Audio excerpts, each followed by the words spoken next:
Chris Spa, known as a worthless farmer and outcast of the noble Sparling family, had been forced to leave the Sparling household just 2 days after a humiliating ceremony. Klaus's taunts grew crueler until he drew his real sword and threatened to kill Chris. Grabbing a wooden sword, Chris fought back, landing precise strikes that left Klaus injured and stunned.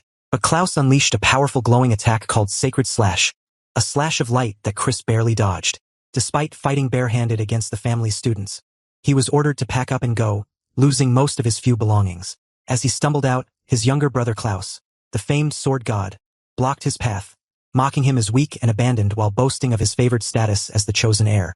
Shaken and realizing his training was useless against such overwhelming power, Chris fled for his life.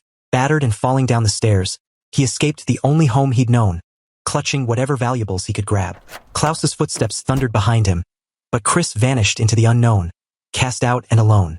After fleeing the familiar streets of desire, Chris plunged into the nearby pikes of forest, finally collapsing by a small spring. His heart pounded, wounds from his desperate escape aching sharply now that he'd stopped. His right ankle was swollen, and bruises covered him, but for the moment, Klaus was nowhere in sight. Despite the pain, he knew he still had the edge and strength if it came to another fight, though he hoped to avoid that.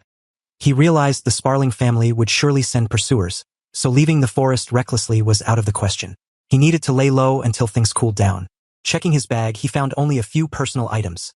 His mother's accessories, his father's pocket watch, a small pouch of water, and some bland beef jerky. Barely enough to last a week. Hunting was impossible with his injuries, and the thought of returning home to face his father's abuse and Klaus's deadly anger was unbearable. Determined not to give up, he tore a strip from his sleeve to brace his injured ankle and resolved to survive no matter what. His poison resistance skill, which had seemed useless before, now promised to keep him alive in the wild. With that, he set off deeper into the forbidden heart of the pikes of forest, hoping to find a safe place to make a base and endure the coming weeks. After hours trekking deeper into the forest, the trees grew so thick that hardly any light broke through, plunging everything into darkness. The usual sounds of monsters and animals vanished, leaving only the crunch of his footsteps and rustling leaves. This eerie silence brought a new kind of fear, different from facing monsters. He found a small natural shelter between 2 giant rocks, just wide enough for 3 people, which kept out large demons and shielded him from rain and wind. Despite the moss and insects, it was a perfect makeshift base. He quickly cleared out the bugs and moss, then crafted a simple mat from leaves and branches to lie on the muddy ground. But hunger gnawed at him. He hadn't eaten since morning and had exhausted himself fleeing Klaus. Desperate, he forced down bitter shrubs, strange fruits, and odd mushrooms, ignoring their weird looks as long as they were edible. After filling his bag with whatever he could find, he returned to his base and stored the food. Water was a bigger problem. The only nearby source was a dirty, muddy pool that looked more like tea than water. He considered trekking back to a spring he'd passed earlier, but without a clear path it was too risky. Relying on his poison resistance, he drank from the pool despite the foul taste and residue that made him want to vomit. No proper food, no clean water. He felt like breaking down, but his anger at Klaus and his father fueled his will to survive. Wiping his mouth, he headed back to his base, determined to endure whatever came next. A few days later, still surviving on rainwater and muddy pools, eating worms and insects, Chris found a piece of rotten meat, unidentifiable and foul-smelling. But to him, it was a treasure. Roasting it with leaves and herbs, he savored the worst meat he'd ever eaten, tears in his eyes, feeling full for the first time in days. Despite his hunger being sated, he pushed himself to find more food. The forest was eerily quiet and low on wildlife, making survival tough. His wound from Klaus had mostly healed, and he fashioned a crude axe from a stick and sharp rock, ready to hunt something bigger. While foraging, he heard an unusual noise from the east, something large moving through the grass. Ignoring his sense of danger, now dulled by hunger, he tracked the source with intense focus. The trail led him to a massive orc, even bigger than one he'd seen before. The forest's lack of predators might have let it grow this large, or maybe it was meant to be a challenge. He remembered how his father, a skilled swordsman, had once fought an orc and struggled. Chris knew he wasn't nearly as skilled or well-equipped, but hunger made him reckless. His hesitation lasted only a moment before he steeled himself, seeing the orc not as a threat but as a prize to be claimed. He decided to hunt the orc, sneaking up for a surprise attack. But just as he struck with his axe, the orc rolled away, dodging effortlessly. Instead of fleeing, the orc grinned wickedly and charged at him. Flipping the roles, the hunter became the hunted. Yet, Chris felt no fear, only excitement. He knew the orc was stronger, but the dense forest worked in his favor, limiting the orc's wild swings and giving him cover. As the orc swung its club, Chris dodged behind trees, waiting for the right moment. When the orc panicked at his sudden appearance and swung hard, Chris rolled aside, causing the club to smash into a tree and recoil, stunning the orc briefly. Seizing the chance, he struck the orc's back with his axe, tearing into its flesh. The orc cried out, but the axe's tip broke, leaving only the handle in his hand. Still, the orc collapsed, trembling but not dead. Frozen in shock, Chris realized his attack was far stronger than expected. He had nearly killed the beast in one blow. Approaching cautiously, he flipped the orc over and saw it was alive but too wounded to move. Panicked, he swung the axe handle down on its head, shattering both the orc's skull and the stick. Confused by the force of his own strike, he knew he had to finish the job and prepare the meat. Without tools, he stripped the orc's skin by hand, carefully avoiding its stiff hair, then removed the innards without damaging the meat. Lacking a stream to clean the carcass, he did his best to process it on the spot. The remains were still huge and heavy, but cutting it into pieces wasn't an option without a blade. Resolving to carry it whole, he buried the innards and hoisted the orc's body onto his back. Surprisingly, the weight felt lighter than expected, though blood dripped down and soaked him as he began the slow, steady trek back to his base, determined to survive no matter what. After a brutal day, he finally dragged himself back to his base, covered in dried blood but clutching a massive haul of orc meat. Without any proper tools, he fashioned a crude knife from sharpened rocks and spent hours cutting through the thick, tough flesh. The orc's body was huge, and his blade dulled repeatedly, stretching the work until nightfall. Despite the exhaustion and grime, he felt victorious. He had meat, and lots of it. He divided the meat into portions for today and tomorrow, then hung the rest to dry and keep bugs away. His stomach growled relentlessly, but first, he needed to wash off the blood. The muddy pool nearby was grimy to begin with, so he carefully scooped water to clean himself without making a bigger mess. Cleaned up, he returned to his base, ready to finally eat. Orcs were more beast than man, and some might find eating them taboo, but hunger and survival trumped any scruples. He skewered the meat and roasted it over the fire, the fresh aroma replacing the usual stench of rotten food. When the meat was perfectly cooked, he bit into it and was hit by an explosion of rich, juicy flavor that stunned his senses. It was the best meal he'd ever had, a true first-class dish.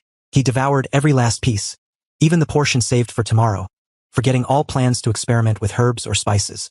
Lying back full and exhausted, he gave silent thanks to the orc whose death had saved him. But sleep didn't come easy. His mind replayed the fight, the single, powerful axe swing that had killed the orc instantly. He knew how tough orc's skin and muscle were. No ordinary man could have dealt such a blow or carried the massive corpse alone. The only explanation was that his strength had surged dramatically, far beyond what his farming background or even his father's swordsman skills could explain. He suspected the mysterious heavenly blessing was behind this sudden power boost, possibly triggered during his fight with Klaus. Maybe his body was adapting, growing stronger after injury, but even that felt like a stretch. Still, whatever the cause, this newfound strength was a game-changer for his survival in the forest. With hope rising, he forced himself to rest, letting the forest's quiet sounds lull him into a deep sleep, ready to face whatever came next. After spending over a month holed up in the pikes of forest, Chris finally decided it was time to leave. Originally planning to stay just a week, he had ended up living off the abundant orc meat he'd hunted, which took nearly a month to finish. Unlike his carefree days roaming the streets of desire, he now understood the pain of hunger and the value of every scrap of food, so wasting any of it was out of the question. This survival experience had toughened him up physically and mentally, giving him confidence that he could live anywhere. Still, with the meat gone, the thought of returning to a diet of bitter forest plants was less than appealing. Determined to make a fresh start, he packed up the few items he'd gathered, thanked the natural cave that had been his home, and set off towards civilization. Half a day into his journey, he stumbled back upon the clear spring he'd found on his first day in the forest. After drinking only dirty water for weeks, the pure, clean water overwhelmed him with relief and emotion. He bathed thoroughly, scrubbing away a month's worth of grime, but when he looked at his clothes, he realized they were barely wearable, torn and ragged from his time in the wild. Not wanting to walk into town looking like a mess, he improvised by wrapping the orc skin pouch he'd made around his waist over his tattered clothes. It was a terrible sight, but better than nothing. Regretting not bringing a spare change of clothes from home, he dressed as best he could and left the forest behind, ready to face whatever came next. His goal now was clear: live, train, get stronger, and someday get payback on Klaus and his father, though taking on the one who received the sword god might be a stretch. Still, he had to aim high to keep his will alive. After leaving the forest, he walked along the highway to Realsard, a bustling city near the royal capital Meldrake. Though not far from Desire, where he had fled, a month's travel made it safe enough to avoid immediate trouble. Realzard thrived thanks to its proximity to the capital, and its constant flow of people made it a perfect place to hide and keep an eye on Klaus, the sword god likely summoned to Meldrake. With no clear plan yet, he decided to make Realzard his base while figuring out his next move. Joining the long line at the city gate, he faced his first real inspection, something Desire's freer gates hadn't required. His ragged appearance made him feel like a runaway, and his heart raced as guards searched his belongings and checked his identity. Luckily, he carried no weapons or dangerous items, so they let him in quickly despite the crowd. Inside, the city impressed him with its clean streets, shining lamps, and a grand fountain at the center. Compared to his hometown Desire, Realzard was on a whole different level of prosperity. Hungry and low on money, he headed toward the busy commercial district, prioritizing food, lodging, and fixing his torn clothes.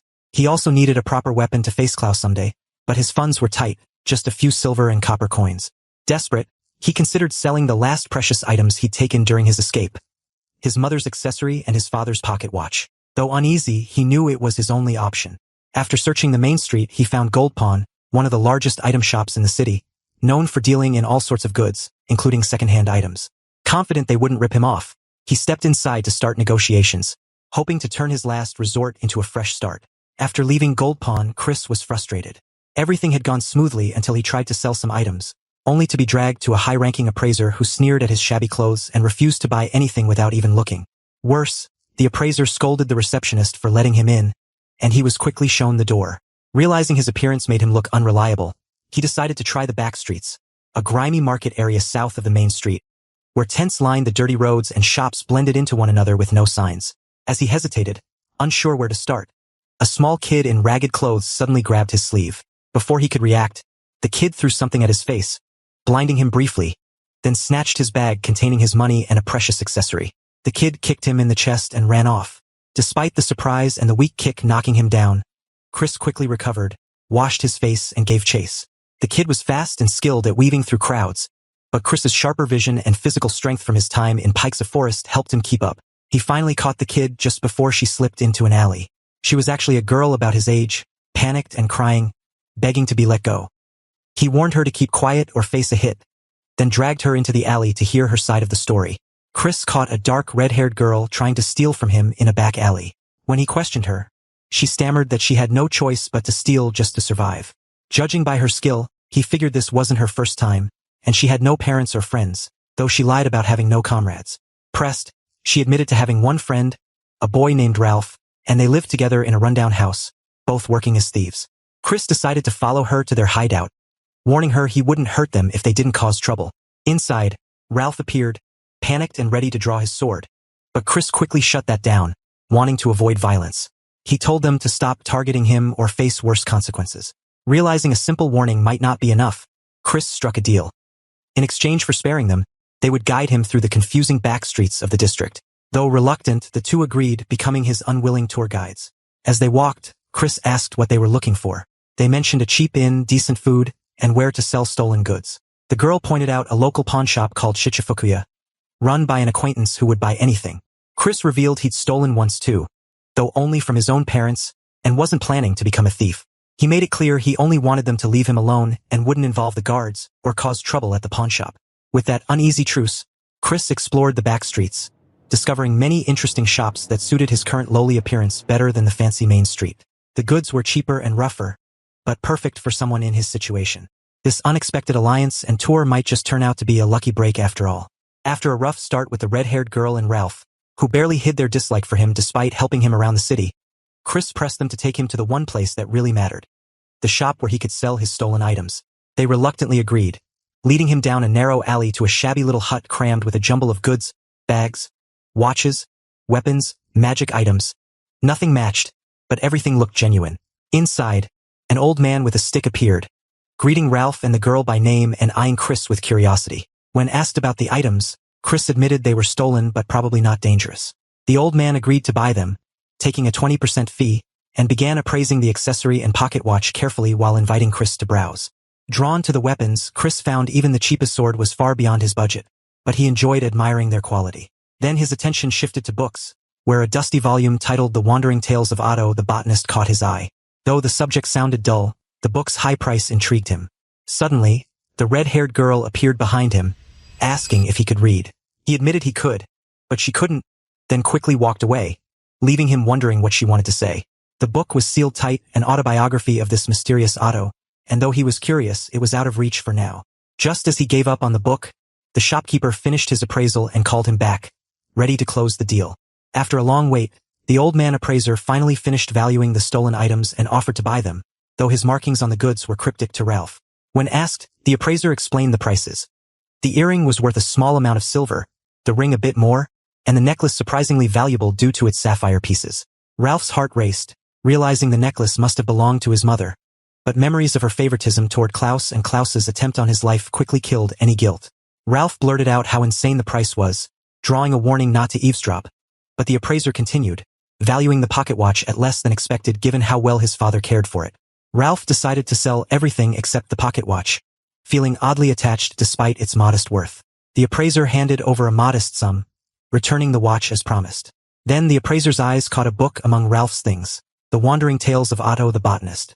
He admitted it was a mystery, priced high but unsold for years.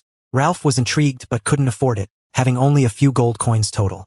The appraiser surprised him by offering the book on credit, letting Ralf take it now and pay back later, joking that if Ralf failed, the boy Ralf was with would cover the cost, much to the boy's protest. Despite the odd offer, Ralf accepted, promising to repay as soon as he could. The appraiser laughed warmly, telling him to pay back while he was still alive. After shaking hands, Ralf left the shop with the book and money, amazed by the old man's trust. He vowed to repay the debt and to return to this kind stranger if he ever had more stolen goods to sell.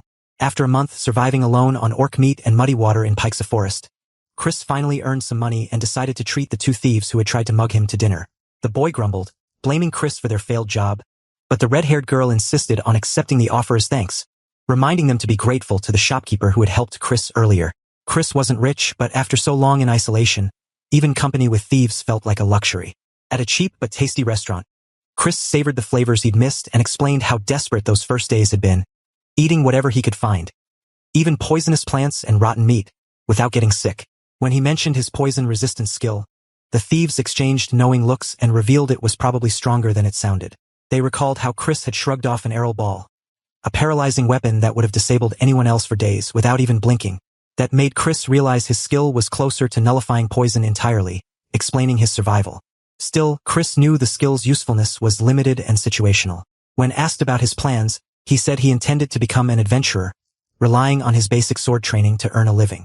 The thieves scoffed, warning that vagrants like him usually ended up as adventurers or criminals. Chris asked if they planned to keep thieving forever. The boy admitted he lacked the strength for anything else, while the girl fell silent, perhaps ashamed.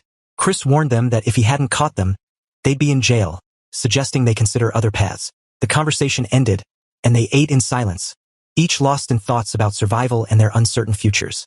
After spending half a day with two kids who had to steal to survive, but still kept their spirits intact, Chris felt a sharp contrast with his own family, whose twisted nature fueled his anger. Shaking off those dark thoughts, he focused on finding a place to stay for the night. Ralf had recommended two inns: the Dove Inn, tucked away in the back streets with showers, toilets, and good mattresses, and Shangri-La, a rundown but cheap inn in the industrial district where the Adventurers Guild was located. Choosing Shangri-La meant risking comfort for the chance to connect with other adventurers, which felt important for a novice like him. The industrial district was cold and quiet, filled with mills and workshops, but the Adventurers Guild stood out as the busiest spot, though its crowd looked rough and unwelcoming. The thought of joining them the next day was daunting, but first he had to settle in. Shangri-La was a wooden building with a faded green roof, its name a cruel joke against its shabby appearance. Inside, the inn was just as worn, but compared to the gap between two rocks he called home for weeks, it was a huge upgrade. The receptionist, an old woman with a hoarse voice, offered rooms at rock-bottom prices. 2 copper coins for a shared room with 3 people, or more for a single room. The cheap rate came with no privacy and the risk of sharing space with strangers, probably other adventurers. Despite the temptation to save money, he chose a single room to get used to the place first. Paying 3 silver coins up front for 6 days, he got the key to room 122. The room was tiny and bare, with a musty mattress and a single lamp, but after sleeping on branches and leaves in the forest, it felt like a palace. He realized he'd learned to appreciate even the smallest comforts, a sign of how far he'd come. After a long, exhausting day, Chris collapsed onto a creaky old bed and pulled out a book from Shichifukuya. Though his body begged for rest, his mind refused to idle. so he dove into the pages. Since childhood, reading had been his escape, living through the adventures of protagonists who could do what he couldn't. This book was different. It followed Otto the botanist on a journey not to slay dragons or demons, but to discover rare plants with unique properties. The detailed descriptions of flora, grounded in real locations, captivated him. One plant Otto called a new finding had become well known in Chris's time, making the story feel like a window into history. But what truly grabbed his attention were the mysterious poisonous plants Otto couldn't explain. Dangerous, toxic species with untapped potential. Otto regretted never researching them fully because of their risks. That sparked a thought. If these deadly plants really existed, maybe Chris's own skill could unlock their secrets and turn them into weapons against Klaus, the sword god who threatened him. This idea, shining like gold, filled him with excitement. He read the entire book through the night, ignoring fatigue and stress, until sunlight streamed through the window. Finally, he let out a deep breath, his hope overpowering exhaustion, and drifted into a brief, much-needed nap. After barely sleeping 2 hours, Chris faced his biggest problem: money. Selling stolen family items helped, but it wasn't nearly enough for the rare poisonous plants, the botany book, or better gear he needed. Surviving on scraps was a nightmare he refused to repeat. Calculating rent and food, even 10 days would cost a gold coin, far beyond his means. Determined, Chris pushed through the crowd of tough adventurers and entered the guild. The huge space had multiple counters for requests, trading, and advice. Most staff were tough men, while receptionists were all women. The light morning crowd let Chris reach the advice counter without waiting. The receptionist confirmed this was where he registered as an adventurer. The fee was 1 silver coin, which Chris paid. She checked it, then handed him an adventurer card to record quests, track abilities, and serve as ID. Chris gave his name, just Chris, and age 16. Registration was complete. Now officially an adventurer, Chris asked if he could take any quest. She explained quests ranked by difficulty, and as a rookie, he could only accept rookie-level tasks. Chris learned he was barred from higher-level quests until he gained experience. Chris kept asking questions, gathering every detail, even as the receptionist's smile faded to a plea for him to stop. But he pressed on. Knowledge was as valuable as money. Finally satisfied, he thanked her and moved to the quest counter, ready to begin his journey. Chris approached the quest counter in Realzard to take his first official mission. As a rookie with no cleared quests, he chose to work solo to keep all the rewards, since he urgently needed money. Although teaming up would be necessary later for tougher quests and rank advancement, he planned to build strength and savings alone before searching for rare poisonous plants. The receptionist quickly confirmed his status and explained that, as a rookie, he could only accept goblin or kobold extermination quests. With no kobold missions available, Chris picked a goblin hunt along the abandoned northwestern highway. The pay was 1 silver for 5 kills, plus a small bonus for each extra goblin, but he knew he had to kill at least 10 to make a profit. He accepted the quest, knowing he had to bring back the goblin's left ears as proof. Leaving the guild, Chris set his goal to kill at least 10 goblins, determined to prove his strength and start earning on his own terms. After leaving the guild, Chris went to an equipment shop in Realzard's main district to upgrade his gear but stuck to the basics: leather armor, a leather shield, and a cheap, rusty iron sword from the low-quality stock. Even these cost 9 silver coins, making him regret not grabbing a sword from his own house instead of that old pocket watch. He left Realzard and followed the northern highway path until it became an overgrown, abandoned trail that looked more like an animal's path. He chose this route because it promised an open area to spot goblins, though other monsters sometimes appeared there. Chris sharpened his senses, filtering out wind noises and focusing on living creatures, a skill he'd learned after facing an orc. Within 10 minutes, he heard movement to his right, a goblin wandering unaware through tall grass. Chris crouched low, avoiding noise, but when he stepped on weeds, he rushed the attack. The hunched, green-skinned goblin tried to brace itself with a wooden stick, but Chris's diagonal slash tore it clean in two before he could finish with a stab. Watching the goblin's purple blood drip from his sword, Chris realized his strength had grown abnormally since surviving Klaus's attack and eating poisonous plants in Pikes of Forest. Splitting a goblin in half with a rusty iron sword was impossible under normal circumstances. Suddenly, it clicked. The poisonous plants he'd eaten weren't just deadly. They had mysterious body-enhancing effects, just as Otto the botanist's book suggested. Though still unproven, Chris was convinced these rare herbs in Pikes of Forest were the key to his growing power. He smiled quietly, feeling hope. Before moving on, he cut off the goblin's left ear as proof of his kill and slipped it into his bag, ready to hunt more goblins and build his strength. About 2 months after his first goblin hunt, Chris's life in Realzard hadn't changed much. He was still living simply, sharing a room at the Shangri-La hotel with 2 thieves turned adventurers, the red-haired girl and Ralf, who had asked to live with him after he caught them. They were heading out on quests again, while Chris had saved up about 3 gold coins from his goblin hunts and had just been promoted from rookie to bronze rank. His real goal wasn't just adventuring. It was to get stronger and take revenge on Klaus, the sword god. Quick pause. Hit like and subscribe if you want more hidden manhwa gems like this one. And go drop a comment right now, say you're loving it. Bet most of you scroll right past. Alright, back to the story. That morning, Chris prepared for a trip to Pikes of Forest by buying essentials. A big backpack, preserved food, water, spare clothes, and some low-level healing items. He kept it all cheap and secondhand to save money. Before leaving, he decided to get a proper assessment of his abilities at the city's Grand Church, where he could pay 1 gold coin to have his stats measured, a necessary step to track if the herbs he planned to consume in the forest would actually boost his powers. Inside the church, Chris met a young, handsome blonde priest who directed him to a back room with a large blue crystal. After ringing a bell, the priest returned to perform the analysis despite the ongoing service outside. Chris handed over his adventurer card and stared into the crystal as it glowed. When it was done, the priest returned the card, now showing Chris's stats on the back. Chris's stats were modest but showed clear boosts from external sources like potions or herbs, confirming Chris's theory that his abilities could be enhanced beyond their base levels. The null poison skill was stronger than simple poison resistance, just as Ralf had said.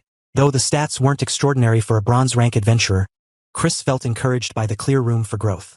He thought about comparing his stats with the red-haired girl and Ralph's but realized they probably couldn't afford the 1 gold coin fee.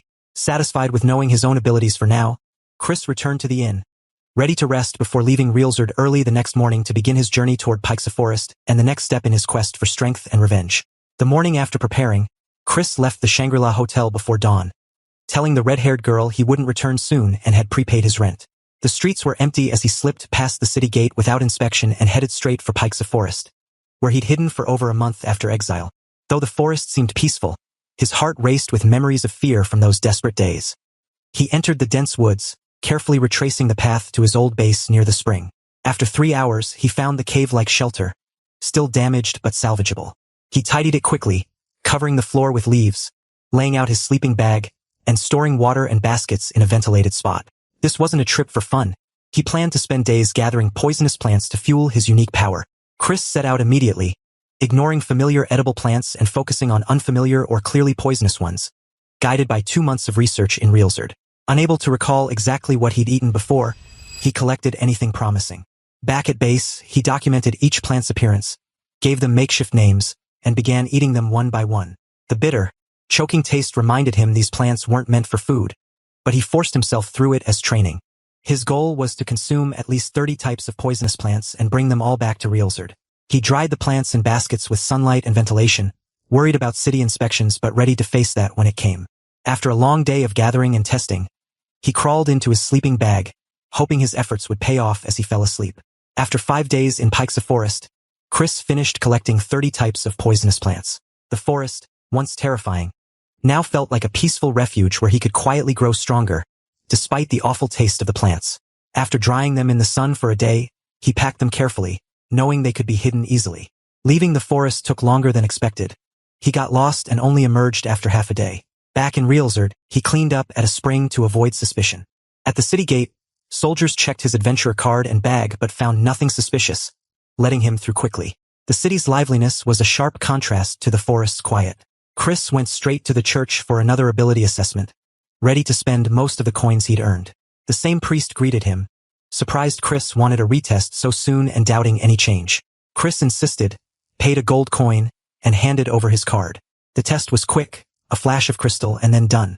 Chris couldn't figure out how it worked, but when he checked his stats, endurance, strength, and stamina had each risen by 1 point. It was small but real proof the poisonous plants from Pikes of Forest boosted his abilities. He realized that repeating this process 10 times could multiply his power. Felt like cheating, but he didn't care. He would use every advantage to grow stronger. After a successful run in Pikes of Forest, Chris returned to the inn carrying meat skewers for 3. Inside, he found Ralf and the red-haired girl talking, but Ralf immediately got angry, upset that Chris had disappeared for almost a week without telling him. Chris said he had told the girl and tried to calm Ralf by giving him the skewers, which quickly distracted him. Ralf pressed Chris about where he'd been, worried he might have left the inn for good. Chris was vague but admitted he'd been hiding in Pikes of Forest, a place he'd mentioned before. Trying to change the subject, Chris asked about their adventuring, but their faces darkened.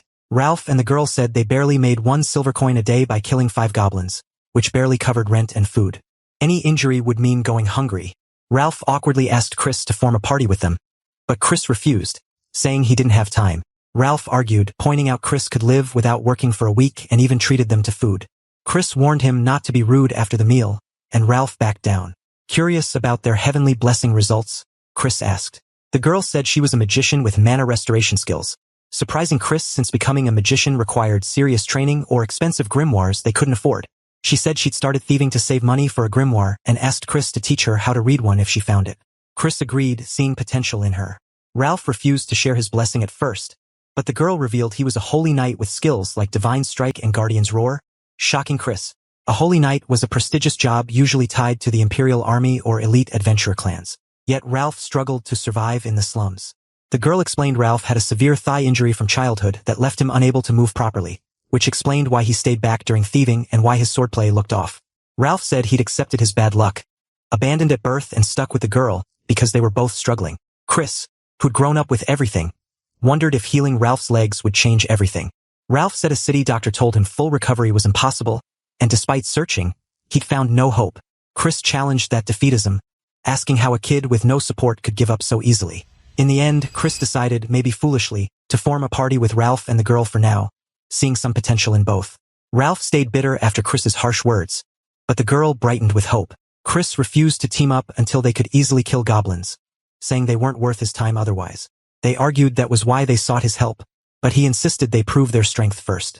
The girl and Ralf promised to get stronger, and Chris sensed enough potential to take a chance on them. His real goal remained surpassing Klaus.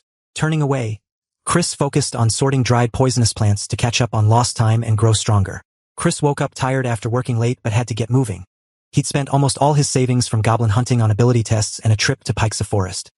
His two party members had already left early, leaving the inn's empty room feeling lonelier than usual. At the Adventurers Guild, he went straight to the quest counter, now able to take bronze rank quests after his promotion. This was a step up from rookie rank with better pay, though he still wondered if goblin hunting might earn more overall. The receptionist confirmed his bronze rank and offered subjugation quests against monsters he'd never heard of.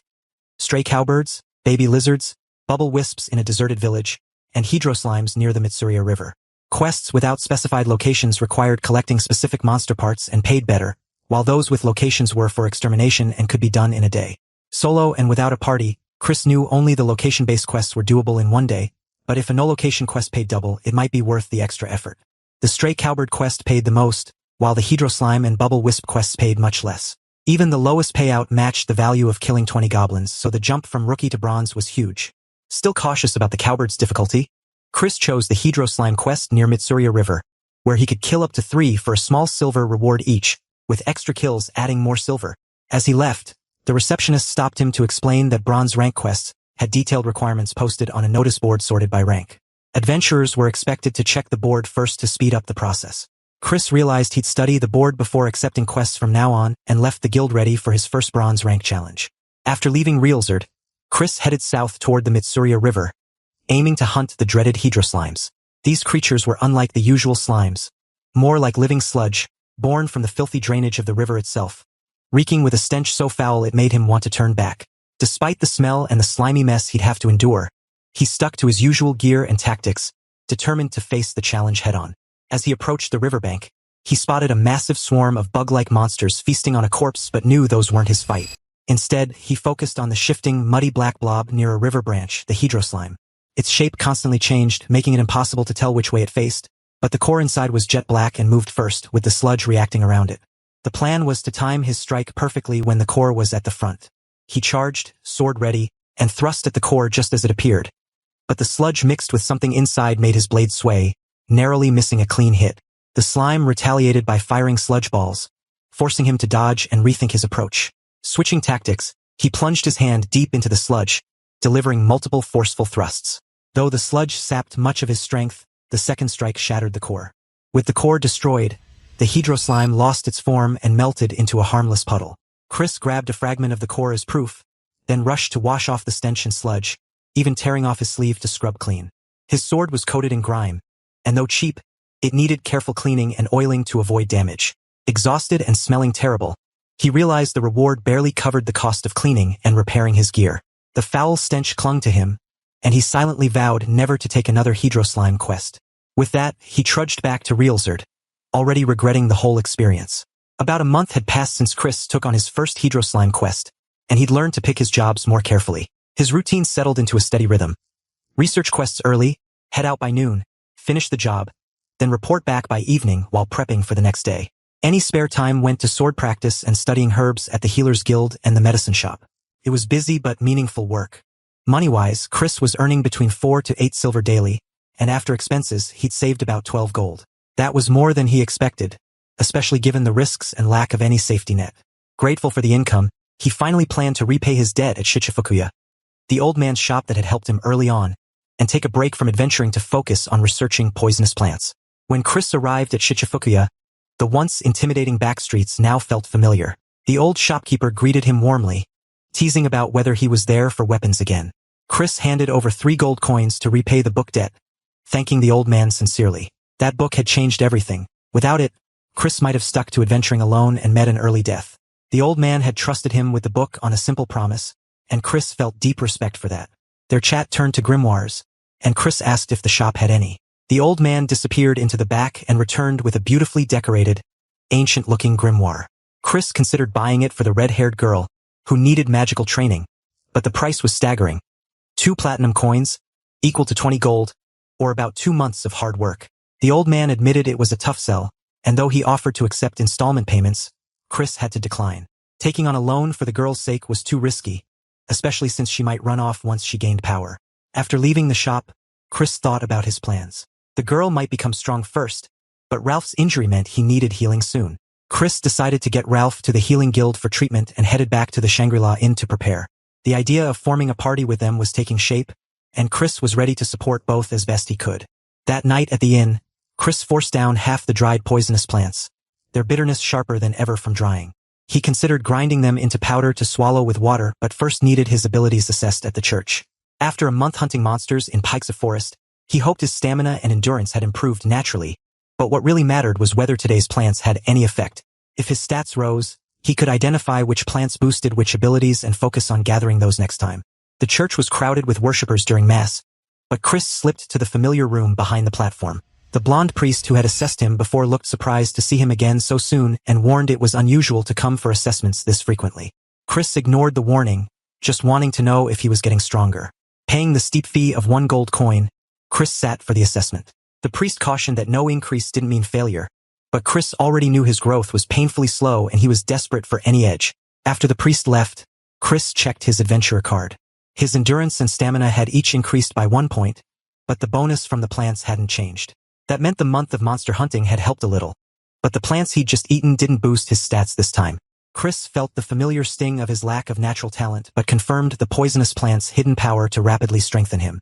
He decided to keep hunting monsters for experience but rely on the plants for real growth. He resolved to identify exactly which plants raise stamina and endurance so he could gather them in bulk on his next trip to Pikes of Forest. Though no immediate gains showed, Chris left the church satisfied his plan was still on track. Back at the inn, Chris returned with enough meat skewers for 3, only to find Ralf and the red-haired girl sitting formally, eager to form a party. They claimed they were finally ready to hunt goblins easily and wanted Chris to lead. Though still a low-ranked bronze adventurer, Chris agreed to join and planned to follow their goblin hunt the next day to confirm their skills. The girl's enthusiasm surprised him since he thought they'd lose interest once hunting got easier. Sharing the skewers, Chris resumed his routine, carefully marking 15 poisonous plants he'd eaten as harmless to him now and separating them to avoid mixing. His skill, nullifying poison, let him safely consume toxins that would kill others. When Ralf nervously reached for a plant, Chris warned it could be deadly and explained he ate them himself to grow stronger, though he wasn't sure what each was. Ralf joked about assassinations, but Chris dismissed it, saying no one would buy poison from a newbie. His goal was personal power, even if the plants tasted awful and gave him headaches. Ralf looked at him like he'd lost his mind, but Chris ignored it. As the girl and Ralf began planning their goblin hunt, Chris worked late into the night, focused on growing stronger and preparing for what lay ahead. The next morning, the girl urged Chris to get ready for the hunt. Though the sun had just risen, she and Ralf were already waiting outside the inn, having taken the quest at the guild earlier. Chris kept his gear light, figuring he wouldn't be in much danger from goblins. Ralf, however, was struggling with a knee injury that slowed their pace. Despite the girl's concern and Chris's offer to carry him, Ralf stubbornly insisted on walking until he finally gave in when Chris threatened to cancel their party if he didn't cooperate. Carrying Ralf made their travel much faster, and soon they reached the southwest forest. Their hunting tactic was simple but effective. The girl would lure the goblin by herself, then run past Ralf, who would strike it down while it was distracted. Watching this, Chris realized their plan cleverly worked around Ralf's injury. After the hunt, Chris agreed to officially form a party with Ralf and the girl, seeing it as a practical alliance rather than friendship. Though they weren't strong yet, Chris hoped they might one day help him fight Klaus. With the party formed, Chris left the two to rest in the forest and headed back to Realzard, knowing he had more important tasks only he could handle now. They planned to meet later at the Shangri-La hotel to discuss details. But for now, Chris focused on what lay ahead. After returning to Realzard from Pike's Forest, Chris ate 8 of the remaining poisonous plants but saw no stat increases. He guessed either the drying ruined their effects or the right plants were still among the 7 left. Despite doubts, he hoped the last batch held the key. To celebrate forming their party, Chris bought fancy food from well-known local shops, while the girl and Ralf brought simple meat skewers. Ralf, a big foodie, was thrilled by Chris's feast, and they settled in to eat and discuss their future. Chris pushed for clear goals beyond vague ideas like adventuring together. The girl wanted to become a magician to earn money but hadn't thought much beyond that. Ralf aimed to be recognized as the strongest adventurer. When Chris revealed his goal, revenge on his younger brother Klaus, a legendary sword god, the room went quiet. The girl and Ralf struggled to grasp the weight of that, especially since Klaus was family. Chris explained how Klaus had exiled and nearly killed him, forcing him to survive alone in the forest by eating poisonous plants that, thanks to his unique skill, slowly raised his stats. He confessed his deep resentment and how that fueled his desire for revenge. The girl, who had no memories of her parents, sympathized but couldn't fully understand. Ralf related through his own dark past but made it clear he wouldn't help with the revenge itself, only with everything else as party members. They were surprised to learn Chris's poisonous plants weren't meant to kill Klaus but to boost Chris's own abilities over time, a secret no one else knew. Chris said he wasn't foolish enough to think poison could defeat a once-in-a-century prodigy like Klaus. Instead, these plants were his way to get stronger. Back on goals, the girl wanted to become a magician useful to the party, and Ralf dreamed of becoming the strongest adventurer recognized by all. Chris pointed out Klaus was destined to become a public hero, which made Chris's revenge more meaningful. He admitted it was a selfish wish. He wanted Klaus to rise to the top so his vengeance would be worth the effort.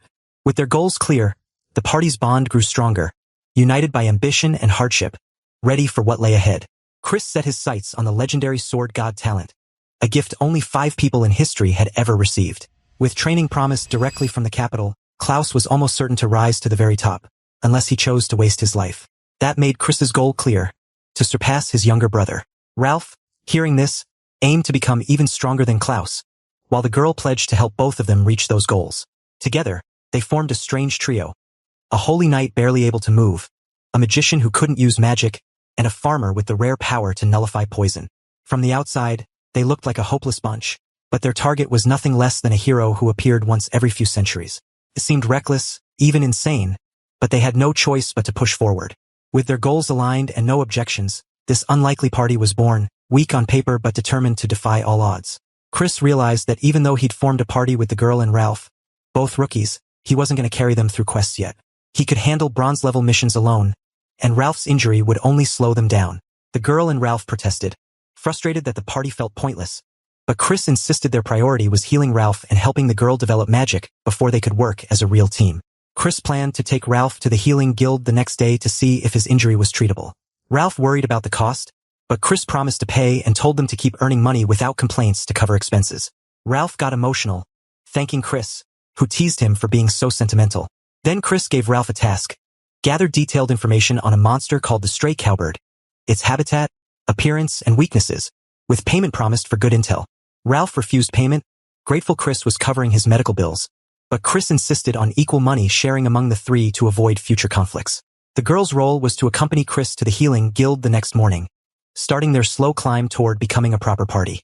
After setting these plans, they ended their small celebration and went to sleep.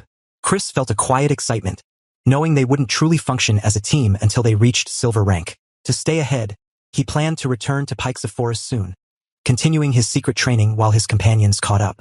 With the future laid out, Chris drifted into a deep sleep, ready for the challenges ahead. The next morning, Chris found Ralf already up and restless, unable to calm down despite Chris teasing him for waking so early. The girl had left for her usual information gathering, even on their day off, so Chris and Ralf headed to the healing guild in the commercial district, far from their usual adventure guild near the inn. At the guild, Ralf handed over his adventure card and was quickly assigned a number. His excitement turned to nervousness, knowing this visit could decide his future. When called, they met a middle-aged healer who examined Ralph's old knee injury, a deep, swollen wound from a fall 7 years ago. The healer diagnosed a complete ligament tear and damaged meniscus, worsened by years without treatment and overuse. The only option was surgery to transplant the ligament and replace the meniscus with rare metal slime oil, which they had to find themselves. The surgery alone would cost 20 platinum coins, an amount far beyond their means. Ralph's hope collapsed instantly. Chris realized it would take over a year's earnings to save that much, and they had no idea where to get the slime oil. When Chris asked about cheaper alternatives, the healer hesitated but mentioned a disgraced healer named Brad, implying Brad might offer a solution they couldn't find here. Chris declined painkillers and left, knowing Ralph's full recovery was a distant dream. Outside, Chris pushed Ralf to stop feeling sorry for himself and focus on finding Brad. Ralf protested, overwhelmed by their tiny savings, just 2 silver coins, and the impossibility of affording 20 platinum. Chris warned he'd abandon the party if Ralf gave up so easily, but Ralf admitted he wasn't quitting, just needed to vent. They agreed to split up and search every healing ward and related place for any clue about Brad, the mysterious healer who might hold the key to Ralph's recovery. The road ahead was uncertain, but Chris's resolve to keep pushing forward only grew stronger. Chris spent hours searching every healing ward he planned to visit, desperate for any clue about Brad, the disgraced top healer who had vanished from the public eye. Everyone avoided talking about him, and no one knew where he was now. Chris had little hope, especially since Ralf, who had gone to other wards, seemed mentally drained when they met at their usual restaurant. Then Ralf revealed Brad was in the royal capital. Brad had once been the guild's best healer, charging outrageous fees as a traveling doctor. But medical advances made his skills outdated, and now he barely scraped by treating poor people in the capital's backstreets. Chris saw a chance. Brad's fall meant he might perform the surgery Ralf needed, but for much less money. Ralf, still gloomy, didn't understand Chris's excitement, but Chris insisted this was the break they needed. Sending Ralf alone was risky. He needed treatment but was unreliable for negotiations. So Chris decided to send both Ralf and the girl, the clever thief who could handle talks and watch over Ralf. Meanwhile, Chris planned to keep researching poisonous plants and earning money in Pike's Forest, gathering more info on Brad before risking a trip to the capital, where Klaus might also be waiting. With a plan forming, Chris returned to the Shangri-La hotel, already calculating the next moves. After a long day, Chris returned to the inn, ate 3 different plants, and headed back to the church just as the sun was setting. The church was nearly empty, and the evening light gave the place a magical feel, different from the afternoon glow. Curious about how it might look under moonlight, he wandered through the quiet halls and entered the usual room without knocking. Since the door was unlocked, he figured it was fine. He rang the bell, and the familiar priest appeared, barely surprised to see him again. Chris quickly pulled out a gold coin and his card before the priest could ask, signaling he was ready. The priest placed his hand on a crystal, which flashed briefly before dimming, signaling the process was done. Chris checked his card and finally saw the stats he'd been hoping for. His endurance and stamina had both increased. This meant that among the 3 plants he'd eaten, 2 boosted his physical abilities, which was a huge efficiency gain. He considered testing again before heading back to the Pike's Forest but decided to wait. Plans shifted when Chris decided to send the girl and Ralf to the capital first, so he could prepare for his next forest expedition. Back at the inn, the girl and Ralf were waiting. Chris learned that Ralf hadn't properly explained the situation to the girl. The man they needed help from was a known wrongdoer, and the treatment they sought hadn't been confirmed yet. Chris admitted the risk but insisted that this man's abilities were genuine, so they had to try. Chris couldn't approach the capital himself, so he entrusted the girl with the task of finding this man, Brad, and negotiating with him. The girl accepted eagerly, promising to handle it despite the cost, which Chris agreed to cover. With that settled, Chris felt relieved and ready to wait for their return, hopeful that the girl and Ralph's mission would succeed. After sending the girl and Ralf to the capital with enough money and clear instructions, Chris returned to Pike's Forest for another month of exploration. He aimed to find a poisonous plant that would raise his strength, since so far only endurance and stamina had improved. The forest still held secrets, and this time he was determined to uncover the key to more power. Back at his familiar base near the spring, Chris felt calmer. The trauma from his last trip had faded. He rebuilt his shelter carefully to avoid leaving traces, then focused on gathering 2 plants he already knew. A purple-flowered one he called Rising Grass, which raised endurance despite its harmless look but was deadly to animals, and a white mushroom with red spots named Genpei Mushroom, which boosted stamina and looked obviously poisonous. He collected them cautiously, noting their growing conditions and locations, hoping to someday cultivate them himself. But growing poisonous plants openly was impossible. Inns wouldn't allow it, farms would get him caught. Buying a house with a secret rooftop garden was a distant dream. For now, expenses for expeditions, ability tests, Ralph's treatment, and the girl's grimoire left him barely able to cover essentials. As dusk fell, Chris recorded his findings, then prepared dinner. He added genpei mushrooms to his stew, but the bitter raisin grass was harder to eat. The girl had taught him to use oblate, a thin edible paper that dissolves inside the body. Wrapping the grass in oblate, Chris swallowed it without tasting the bitterness, letting him consume larger amounts safely. Satisfied with his progress and this new method, Chris fell asleep to the forest sounds, ready to keep pushing toward strength and revenge. 5 days into gathering herbs in the Paixa forest, Chris had collected massive amounts of raisin grass, genpei mushrooms, and 20 new types of poisonous plants. Hoping one might boost physical strength, he set them to dry and decided to search for food while waiting. The forest was calm, but suddenly a chilling sense of danger hit him. Something was rushing toward him at breakneck speed from the south. He quickly climbed a tree, holding his breath to avoid detection, and spotted a massive bear-like monster tearing through the forest floor, sniffing for his scent. This creature was far more powerful than the orc he had fought before, and its presence explained why normal monsters avoided the forest's depths. Chris prayed silently for it to leave, but the monster was closing in fast. Realizing escape was impossible, running would give him away, and moving would only let it track him by scent, he decided to strike first. Timing his jump perfectly, he dropped onto the beast from above, aiming to land a fatal blow. His sword tore through its flesh but didn't reach the bone, and the monster retaliated with a punch so strong it nearly crushed his chest. Pain seared his side, but he held firm. The monster lunged to bite him, jaws wide open, and Chris thrust his sword deep into its mouth, stopping the bite. Using his free hand, he shoved some raisin grass into the creature's throat, hoping its poison would work fast. The monster thrashed violently, trying to spit out the sword and the grass, tossing Chris around dangerously. He managed to pull free and put distance between them, gasping for breath. Instead of killing him, the monster staggered and then retreated back the way it came. Chris was battered and barely able to move, but alive. He focused on calming his ragged breathing and healing, praying no other threats would find him in his weakened state. After barely escaping a sudden attack from that terrifying bear-like monster, Chris nursed a bruised flank and scratched hand, grateful the damage wasn't worse. The monster had appeared out of nowhere, giving no chance to flee, and though Chris had used raisin grass to try to heal and fend it off, it was unclear if the creature was truly defeated or just driven away. The fear of that forest, once thought conquered, surged back with a vengeance. Back at his base, Chris hastily gathered whatever plants might help heal faster, packed dried herbs, and prepared to leave weaponless since the monster had broken his sword. Skipping the usual cleansing at the clear spring, he set off toward Realzard, the panic finally easing only after leaving the forest behind. But the dread lingered. To get revenge on Klaus, Chris needed to grow stronger, and that meant returning to Paixa Forest for its poisonous plants. Yet now, the possibility that the deadly monster still lurked there made the goal far more dangerous. Oddly, his fear twisted into rage. If the monster had tried to kill first but fled, then it deserved to be hunted down next. This new target alongside Klaus fueled a burning determination to become strong enough to kill the beast with raw power.